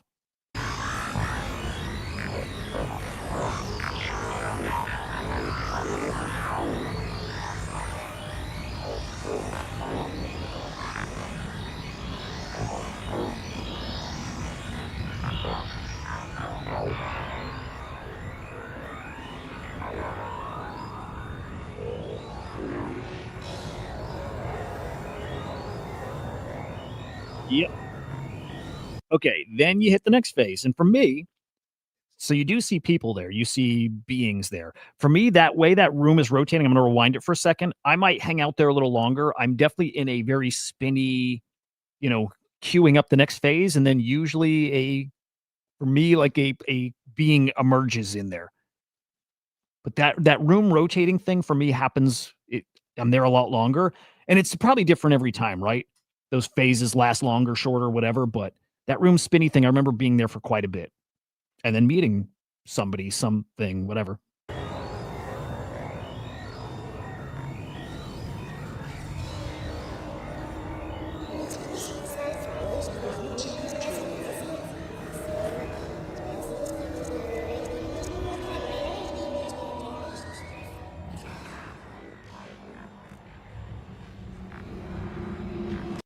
The way it's speaking is very, very close to what it's like too. They are clearly speaking, and it's not something you've heard.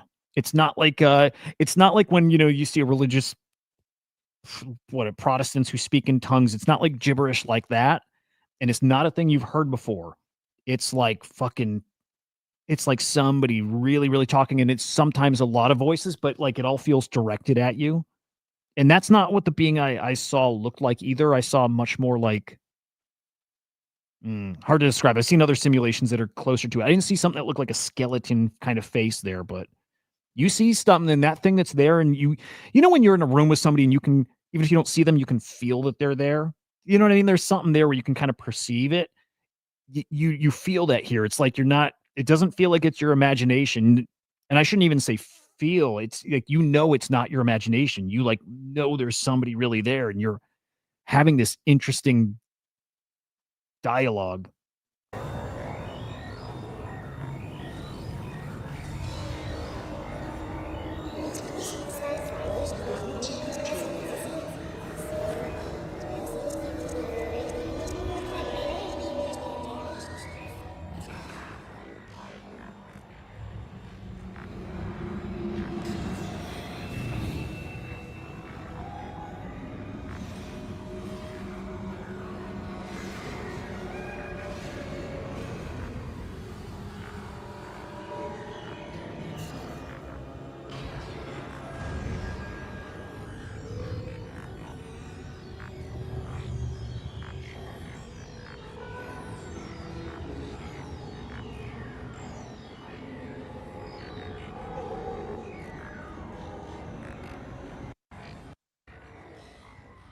Yeah, back in the tunnel and then wears off, and then as quickly as this wears off, and you'll see, and it's back to normal, the end really is like that. It's like you get sucked out and it's over. And instantly when you're out, you do have a little warpy stuff, but within a minute or two, that's gone. Maybe even like 30 seconds, like 100% normal. None of the, like the hype, none of the heightened senses, like none of that. Like it's all just gone. Fucking crazy. And you just sit there and you're like, what the fuck did I just see? Now, like that video is what? That was 4 minutes long. Those phases all last longer. I think, like for me, you know what I mean? Some of them do and don't, but the tunnel lasts a bit longer. Your time in those like big open areas longer. It's more like double that. Maybe picture every part of that. It's like double or triple, or parts are triple, parts are double, parts are just like that. But it's longer than that by 2 to 3 times. That's very much what it's like. Like that's very much what it's like. Sounds and visuals very close to reality, but can never be shown through videos. The feeling it gives you. Yeah. Oh, that's a good way to put it. Like you're being fragmented into millions of pieces, forgetting who you are and how you got there. I've never had that. I've always been very aware of where I am and how I got there. Very aware of like that my body is like right here sitting there and I just can't see myself, but I'm like very aware where I am. So I mean, it might mean I have further to go if I don't even remember who I am and what I'm doing there and how I got there. It is fucking terrifying, right? To begin with, it's terrifying. It is. DMT is scary as shit, dude. It's super scary. This guy's wondering how you feel your body. Do you feel your body like you're walking, flying, falling? And then this guy replies, you don't have a body. When you do this, you have no feeling. You don't know. You just know it exists, but you are not. It's almost like you're not in your body during it. You don't care. You're not thinking about it. Maybe I'm sure you could freak out in there and care. But yeah, you don't see your body. You don't feel it. You don't have any sensation. I don't think. I've never been touched during it, right? So I don't know, but you're not in your body at that time.